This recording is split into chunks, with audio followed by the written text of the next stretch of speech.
Well, since this is the new attire and the new norm, heck, may as well get used to it, right? Hey, maybe this actually makes me look better. Alright, give a thumbs up for this sexy face right here. Biden. Good God, the geriatric man who should be an absolute retirement is reaching out to disaffected Republicans. And I guess evidently they're saying they reach right back. Yeah, okay, sure. Let's read this. Oh my God. Did people not realize that a vote for Joe Biden is really a vote for the vice president? I can't. Do people not realize that a vote for Joe Biden is actually a vote for his vice president? I mean, the guy can't even think straight. Half the time he doesn't know where he is. If there isn't a teleprompter, he has no idea what to say. So we have people who want in office a puppet president. One that I guarantee if you wrote a whole bunch of dirty jokes in the teleprompter, Joe Biden is so gone in his brain he would read them and not even realize it. I mean, the guy's gone. There's no denying it. His brain is not there anymore. So what are we doing? Jesus, this is the best of the Democrats. Okay, yeah. As Joe Biden works to unify the left flank, yeah, how are you going to do that? Which left flank are you going to appeal to the most? The progressive, the ultra-progressives? The establishments? Which ones? The former vice president's also looking right in an effort to woo Republicans dissatisfied with President Trump. But the problem is you are still focused on Orange Man bad, and that's where you're going to get beaten, is on the policy. Orange Man bad is not a policy position. You are not going to get up on the debate stage and say Orange Man bad. Trump, Cheetos. Come on now, you can't. You're not gonna win. You can't do that. You got to have policy. And you guys are so focused on beating the man, you have forgotten that the man is not the man. The man is the office of the presidency. You're not here to beat the man. You're here to beat the office of the presidency with policy. And some of those Republicans are looking right back with talks underway between leading never-Trumpers and the presumptive presidential nominees campaign. That's the problem. The never-Trumpers. They're not looking at the office of the presidency. They're looking at Trump. You can't form policy around that. Biden's camp on Monday confirmed that outreach to disaffected Republicans was underway. While there are wide policy differences between Biden and these Republicans, they share a common goal: defeating the president in November. You're not going to do it, Joe. You can't. You can't. Your brain is not there. You're going to get tore up on the debate stage. Trump is going to deny you a chair. He's going to make you stand. He's going to say, no. And if you do get a chair and Trump stands, he's going to pick you apart on that. He's going to deliberately ask you questions that are two-sided to confuse your brain, that you got to think in two different positions at once. Trump is really good about doing that. It's this shake the left hand over here, and meanwhile the right hand's doing something else. And on the debate stage, I do not see Biden standing up to that. I see him crumbling, literally crumbling. As would be natural in any campaign, those organizations that have a shared goal are certainly having conversations about how to achieve that goal, a leading anti-Trump member of the GOP told Fox News.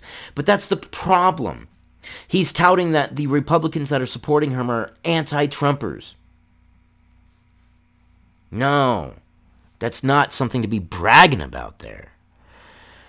Anti-Trumpers, they would believe anything if it goes against Trump. I mean, it doesn't matter. I could tell them Trump farted and that's what caused the hurricanes, and they would say, yep, that's what caused it, and the extra stink is what killed people. I mean, seriously, they would. There are folks that are talking to folks on the... There are folks that are talking to folks. I heard from someone else, who heard from someone else, who heard from someone else, who heard from someone else that Biden really isn't out of his mind. Folks are talking to folks on the Biden side to make sure that Donald Trump does not become a two-term president, added the never-Trumper who asked to remain anonymous to speak more freely. Well, if you are set on your convictions, why remain anonymous? Why do you have to remain anonymous to speak freely? If you're set in your convictions and you're supporting Biden, eventually people are going to know that you're supporting Biden anyways. Why not just come out and say it? It's the problem with a lot of people nowadays.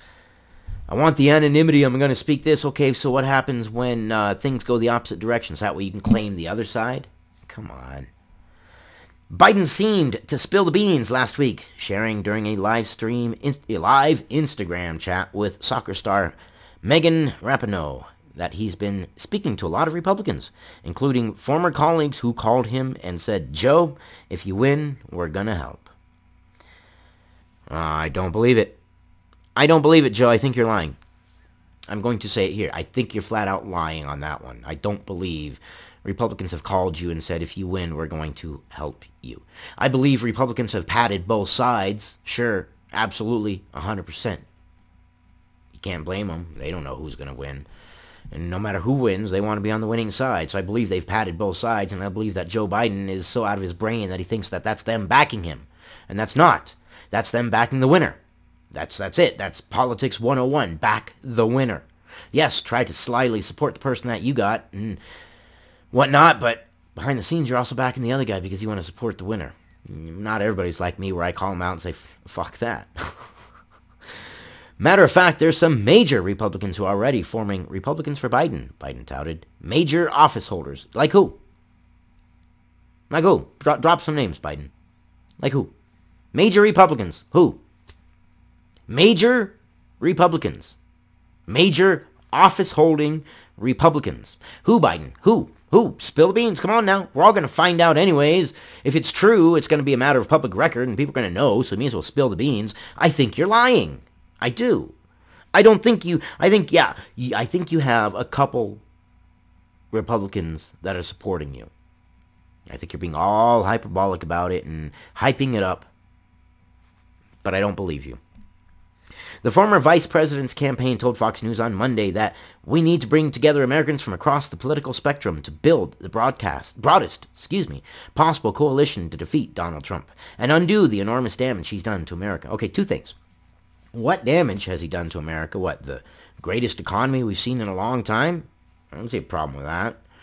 You're going to blame coronavirus on him. I know that, but okay, we all know that he put a China ban on it. Even when you, Joe Biden, and everybody else was saying that it was a bad idea, that there was no need for a China ban, but yet he still did it. So what damage to America are you talking about, first off? I mean, I'm not defending the president or anything. I'm not defending Trump. What I'm saying is, what? Where? You're so vague about this that I just don't believe you. I think you are lying. And then bringing together Americans from across the political spectrum, how are you going to do that? You got to be more moderate for that. You got to be a lot more moderate. I mean, really. And these allegations, you gotta confront them because that's not going to unify America.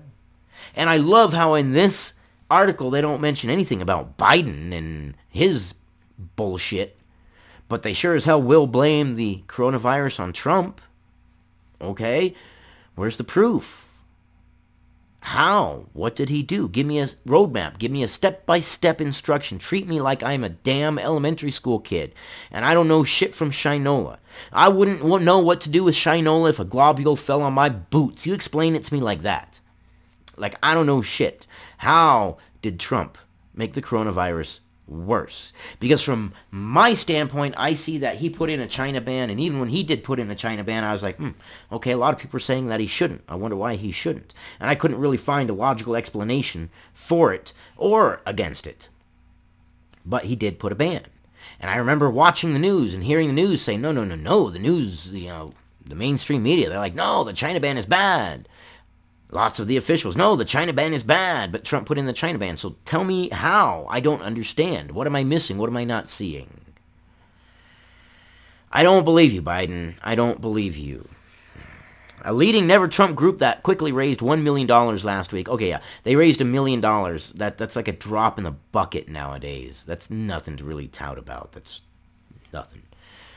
I do hate that money is in politics. You see, I got a little bit of left-winging, a little bit of right-leaning. I'm very moderate, very central in my beliefs. Except when it comes to freedom. I believe freedom is black and white. I don't know, Biden. I don't see it. I don't see it. If any of you out there sees it, tell me. Let me know. I don't want to have bad opinions. I mean, if my opinions suck, let me know.